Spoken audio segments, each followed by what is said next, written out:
Match number 2 of the Snapdragon Mobile Masters. I'm going to kick things off with game number 1 between, two amazing teams that we've seen so far in the Snapdragon history. Team Falcons already has a championship under their belt, but so does ONIC. This has been dubbed the never-ending rivalry. For the better part of almost 3 years, these two teams have been going at it. And non-stop, they've been delivering banger after banger. Keyboy here, catching few. Oh, Idle Monkey's in trouble, forced to flicker away. Ryota looking to finish the job. He does get it done, but he's traded out for Kyle scores 1. Yeah, we did mention about how aggressive things could be. You see Ogwin getting caught quite low at the moment. Meanwhile, Kaltisi and Keyboy are still going at it. Should be able to get out just fine. But this is what we were talking about, right? When Keyboy gets his hero, when Keyboy is getting his hands on a hero like the Khalid, very aggressive, it can be oppressive, especially in the early game. Kyrie, though, that's a forced flicker already in the first few minutes of the game. It's a technical knockout, I'll call it. For at least a couple of minutes, Ogwin will not be getting that flicker kick combo. Left easy up top, Bear down by 2. Keyboy gets stopped in his tracks. So far, it looks like mid has Team Falcons on lock, while, hold up, Kyle Easy looking for push back there. What was Sans thinking? Was Sans trying to get that level 4 up top? Probably, right? As he gets that level 4, it doesn't make that much of a difference, but I mean, when they start going and corralling around the neutral objectives, it should help him sustain through. So that is most likely what was going on, and here we're seeing it actually all unfold. Keyboy not yet level 4, so that is something that we do need to take into consideration, as it looks like, though, ONIC have the better footing. Oh, that's 3 in the pit, playing in the paint, in retribution range. Kyrie scores.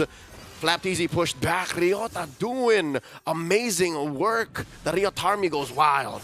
This was the hero that he debuted MPL ID with, the Hilda, and he's used it a couple of times already since he first performed in MPL ID, and he has been doing work. I don't know what it is with, Indonesian teams and the Hilda in the EXP lane, but it has been working out so far.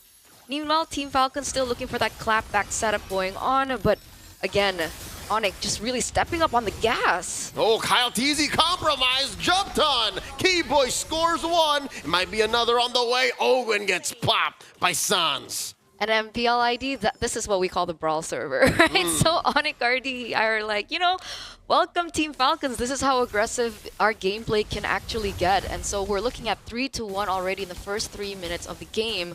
However, Super Marco has still been left untouched on the Granger, and that could still be a potential problem that ONIC will have to deal with. Yeah, that might be that one spot that ONIC has to watch out for, where Team Falcons finds their comeback. In mid, though, it's impressive. I dare say maybe a little even stubborn that Team Falcons continue to pressure mid. I get it, though. I understand. It's because you have a Jushin, and there's a Sicilian there that is slowly ramping up. You gotta apply pressure.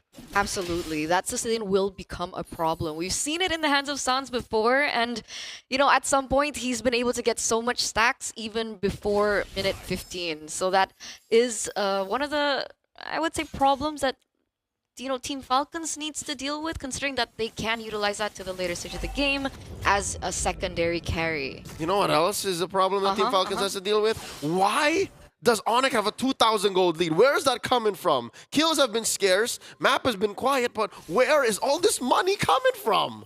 I mean, technically, they were also able to take that first neutral objective down, and they do have a few kills under their belt, so maybe that's where it has been coming from. Common Vice, we'll take a look at the comparisons later on, because right now, both teams are looking to secure this next neutral objective. Turtle at a third of its health. Kyrie holding his ground. Ryota keeping away 2. Savero firing away. Wall put up by Flap Teasy. The Filipino can only do so much as another turtle is secured here by the handsome future of Kyrie. Few gets jumped on. Oh, there's a crack coming in from Flap. The kick from Ogwin, isolating Keyboy. Savero holding the back line. There's not enough damage. Where was Marco? Yeah, that was so well played. I don't know, the follow-up just wasn't there in time. But luckily, Team Falcons, they do have a little bit of a trade going on. Kaltiza was able to pick up that tower in the top side. Meanwhile, Keyboy should be fine. Yeah, he gets kicked out of that bush, flushed out. And I don't know, it is right? Am I reading the map right? Team Falcons is investing in the long lane. They're farming out for Kyle TZ anywhere else that ONIC isn't. And so far, you know what? If this happens for a solid 2 minutes more, this should equalize. This should shrink that gold lead. It should, but if we're looking at the comparisons right now, it looks like ONIC are holding on most of the economy. I think the closest one is in the gold lane. Only, 20, 30 gold difference. So again, Team Falcons, what's the clapback, right? Because we usually see them play the opposite lane. We usually see them find maybe trades in picks, trades in objectives, but it's been really quiet. Is Team Falcons waiting for a particular power spike? And if they are, what power spike are we looking at? Because Super Marco should get that power spike early. And what does it do, right? Does it kill? Does it just suddenly take the map? Is it a turtle steal? Could it be this last one? Spawning about 20 seconds. Ryota gets hit with a Crimson Flare. Gets the wall put up. So many things thrown at Ryota. Finally, he goes down. Super Marco gets the kill. Ogwin down to 1/10 of his health. Ney at 20th. And that's a whole lot for just one. I'm not saying Ryota's life isn't worth anything, but still, Team Falcons are taking this really slow. They did pull out a flicker from Ryota, so I guess a part of him did think he could get away with it. I mean, I'm going to play devil's advocate and say that was worth it, especially now that they have one man up on the neutral objective, despite Ryota coming back real soon. But there it is. Kaltizi. Okay, this could be the clapback you were looking for, Eterna. As the kick catches Keyboy in the air, down goes one. And slowly but surely, Team Falcons getting in the position of power, dominating these small skirmishes. Again, they're not 5v5s, Eterna. They're just like 3v2s, 4v3s, leading to like a single man pickoff and then a conversion. This is the clapback we were looking for from Falcons. Absolutely. 7 minutes in, and we can already see Super Marco picking up 2 items. Was that kill before Skypiercer or after Skypiercer? I think it was after. Timing-wise, yeah. What's it worth? 0 stacks or 10? Exactly, because that's what we're looking at. As now he has the Sky. Oh, wait a second. Few forced to use a Crimson Beacon, dashing backwards, threatening a choke slam. They let go. You were saying? It's A-okay. All right. It's A-okay right now. And yeah, back to this. With the Skypiercer already procced in, and now we're going to have to look at Super Marco because that damage is going to be piling up, especially if they play the slow game like they are right now, right? They don't risk too much for Team Falcons, but they get the kills on the right people, and that can add up into the mid game that we're almost in. Yep. All the more, I am waiting for one more key item pickup for the Bulletproof. That Sea Halberd. He's on the way. There it is, built up. Should make these pickoffs on Ryota, on Keyboy. Yeah, hell, if you find a way to take Savero down, that would be great for Falcons. Now, Few gets caught out. The Sanguine Claws plus the Feast of Blood, putting him down to 1/10 of his health, forced him home. This is a fight Team Falcons is not ready for, and I think ONIC can smell blood. Here comes Kyle TZ walking through the pixel. River controlled by ONIC, and no one pulls the trigger. Yeah, I think ONIC have to be careful, right? Because with with Super Marco on already 3 items, Savero is not there just yet, right? He only has 2 items right now, only with the Starlink Scythe as well as the Feather of Heaven. Meanwhile, we're still waiting on that Holy Crystal, and so this is where the power kind of shifts over to Team Falcons, I would say. And the slow transition. Exactly. Especially now we're hitting the 9th minute of the game. We see the Lord already spawning, and Kyrie's actually very quick to it. He's holding his ground. He doesn't want to let go. I think ONIC believe this Lord should be wearing a yellow jersey. Team Falcons might have a different thought right now. Kyle TZ taking that north brush. I wonder if Kyrie knows. Ogwin, what about half health? Doesn't matter. All he needs is that kick. And Keyboy also looking for an amazing jump. Wow! On that sand walk, Keyboy flushes out that space to the left. The Lord dance continues. This is so patient. This is so patient by Kyle TZ. MPLI, we don't see stuff like this, but look at the Lord health going in. Oh, wait a second. That's a jump. That's Few taken out. They take out Idle Demon Kids, and Kyle compromises Savero, forcing out that Salmon Force. And Flap TZ moving out of the way. Still has that flicker. Still that has an old Kyrie secures the Lord. And it all falls down for Team Falcons. Not a single body, nor objective scored. All they could hope for is Super Marco to take down Ryota. That's happening off camera. And ONIC are happy with their win. That's a number for Skypiercer. Man, that's 3 members taken down, plus a Lord now for ONIC ID, the Yellow Porcupines, the Sky Kings. in an era where everyone was questioning them. This is against Team Falcons. This is no pushover team either. And now they have the Lord control, they have the map control, and you saw the tower as well just dropping up in the top lane, and they're pushing on the tempo. What's Team Falcons to do?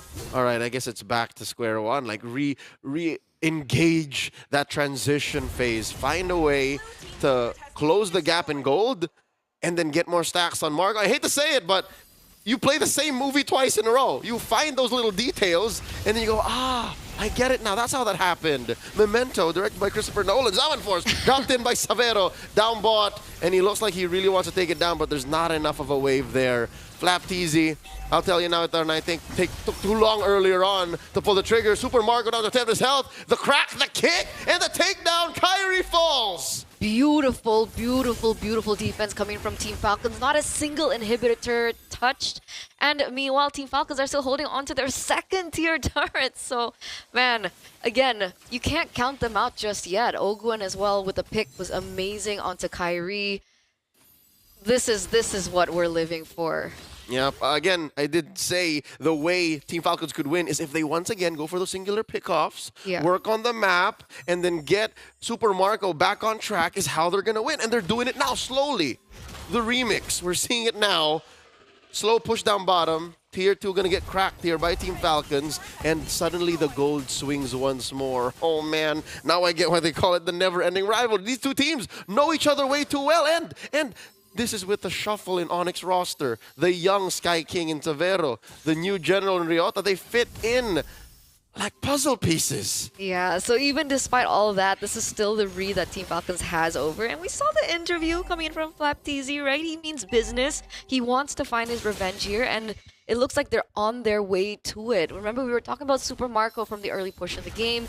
He's already sitting at 3-0-1, so that's at least 2 stacks. And wait a second, ONIC are going for it. Oh, they want to bear down on Ogwen. He still has a flicker. Not enough range from ONIC nor lockdown to finish the job. So Team Falcons, they win and live another day for that engagement, but the rest of the map is still at deadlock. FalCons, meanwhile, already at level 15. We do see Kyrie at 15 as well, so that's kind of an idea of what we're going to be looking at in the next neutral objective take. However, as the game progresses, again, Sans is going to be stacking up, and that damage should be able to be felt. We can already see that ONIC are already on the Lord. Oh, Ryota on a pickup. Might be a late entry here coming from Falcon. Savero secures the Lord. The quick 3-man knockup from Ogwen and the collapse. The 3-man punch, the crack from FlapTZ. Down goes Ryota. Flap traded out for. Keyboy does flicker out of the way. A less than ideal trade for Team Falcons. 1 for 1, but ONIC gets the Lord. That's an L, bro. Oh, but they could be getting this turret. So, right, I understand. The trade was not as great, but look at the pressure that they're still holding on to. FalCons actually goes in 1v3, deals some damage, and in the grand scheme of things, the fact that they were able to get a permanent structure, if they can hold off this Lord, I think it's still okay for Team Falcons. You're right. There is a point of counting your blessings and being optimistic about it for the Green Falcons. But look at bottom lane, Eterna. That is a chubby wave that ONIC have led up. And Falcons are for sure going to lose that tier 2. And if ONIC want it, I think they can even threaten this purple. All right, but FalCons is lucky enough to secure it, and they have to deal with the rest of the map. They do take down the Lord, but the map has irreversible damage onto it. Look at that, like tier 2 up top.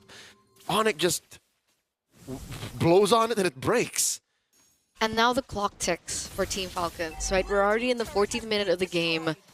Like we keep mentioning over and over, Savero is actually already on his power spike. I think the next item would be maybe Divine Glaive, because he already has the Holy Crystal in his kit. And the Concentrated Energy. Plus, he has the Concentrated Energy. There you go. Those are the item builds, ladies and gentlemen, for those of you wondering back at home, seeing the progression. And things get a little bit worse, seeing how far ahead Sans is in that mid lane. He already has 3 items under his belt, a little bit more, you know, magic power to work with, but also a little bit more sustain in his kit. He has a lantern to boot, so he can actually deal with the frontliners coming through from Team Falcons. And maybe that's one of the main reasons why FlapTZ hasn't been able to be as aggressive with the fist cracks. Yeah, that right there is a clear sign that Team Falcons should put a huge green target on Sans. Not a single shutdown, not a single kill on this young man. Gilak Sans getting away with so much. Yeah, we're ready for that.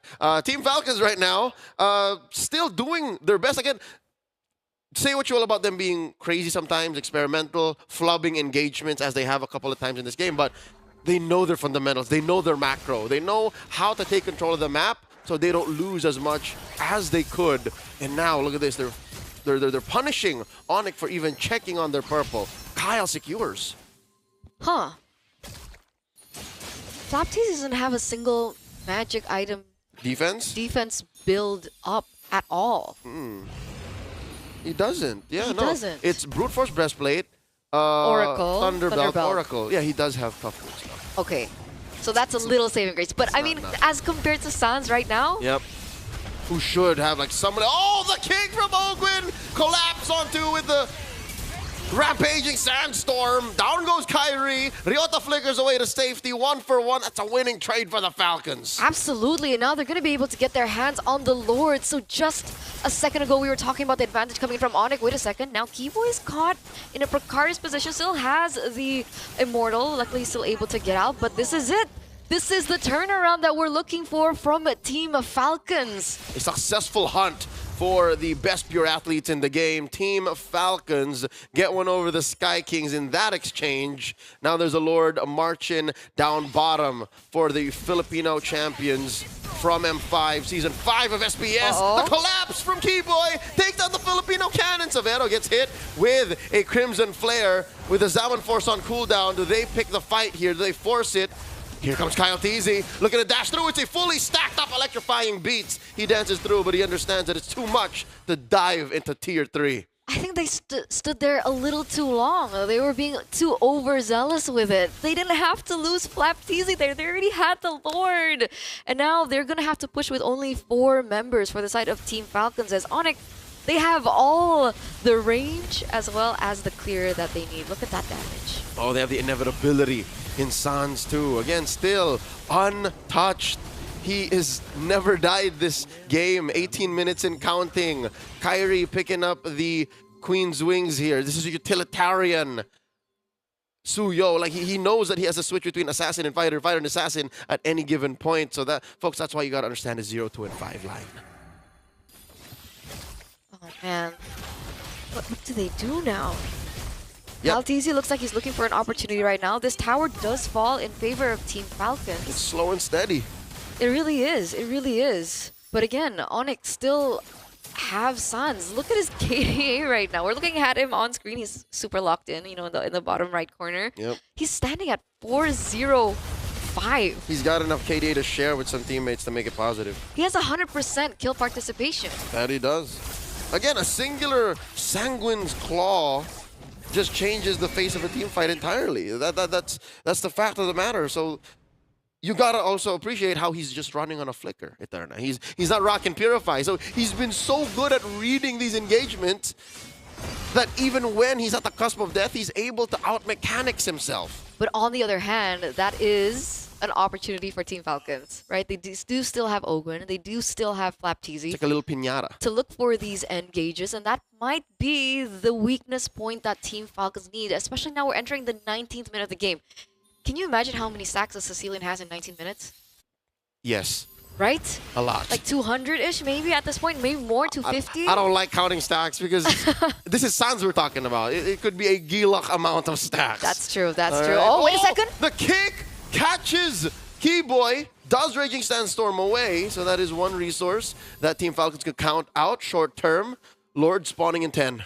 But remember, Ogwin burnt 2 for that, right? He burnt out the Flicker, and he also burnt out his own Way of Dragon. So a 2-2-1 in terms of, you know, resource trade. Math doesn't check out. Math does not check out, folks. And Keyboy kept his Flicker, mind you. So now, this gives ONIC all the more the incentive to start up the Lord. Kyrie, again, deep in the paint, holding it down, slashing away, severing at the Lord with Keyboy by his side. However, Team Falcons have built up a slow push in the bottom lane. So now it's pressure onto ONIC, and Team Falcons can actually buy their time because that wave is going to be crashing really soon. That's what we call in the business long lane control. Key, essential, fundamental in any good lord dance. That is Keyboy with the concealed play. FlapTZ smelling something is afoot. Few controlling the pixel brush. Forcing Ryota into weird range. Does get a few beads off from Super Marco. Pushing away Keyboy. I'm wondering what's going on in Savero's mind. Like, where does he drop the Zaman Force here? What angle? I don't know, but it looks like the first order of priority for them earlier on was housekeeping, right? They had to clear in that mid lane.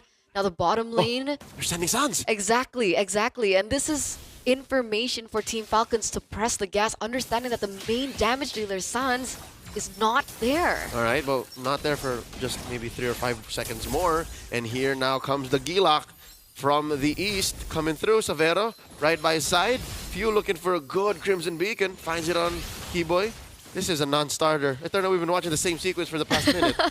It's okay. We have to be patient with these things. And no! Both these teams are patient with it too. Remember, this is high stakes, right? This is a revenge story that we're looking at. It's the build-up! FlapTZ wanting to get the revenge on ONIC ID, but that's a Lord. Already really low. Oh no, this is the point of no return. Look at the crash back and the collapse. Oh, Ryota's very low. Kyrie secures. Down goes FlapTZ. Savero with the Zaman Force zoning out Team Falcons. This is a no-fly zone. Say the Sky Kings.